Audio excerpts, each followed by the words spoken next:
سالم نے کہا کہ میں نے عبداللہ بن عمر رضی اللہ عنہ سے سنا، وہ کہتے تھے پھر ایک دن حضرت صلی اللہ علیہ وسلم اور ابی بن کعب رضی اللہ عنہ دونوں مل کر ان کھجور کے درختوں میں گئے جہاں ابن سیاد تھا۔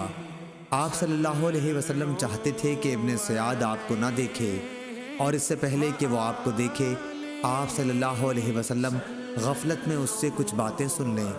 آخر حضرت صلی اللہ علیہ وسلم نے اس کو دیکھ پایا، وہ ایک چادر اوڑھے پڑا تھا، کچھ گن گن یا پھن پھن کر رہا تھا، لیکن مشکل یہ ہوئی کہ ابن سیاد کی ماں نے دور ہی سے حضرت صلی اللہ علیہ وسلم کو دیکھ پایا۔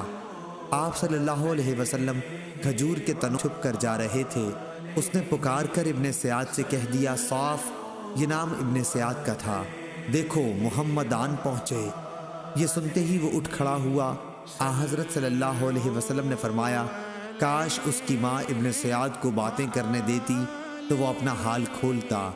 شعیب نے اپنی روایت میں زمزمہ، فرفصہ اور عقیل نے رمرمہ نقل کیا ہے، اور معمر نے رمزہ کہا ہے۔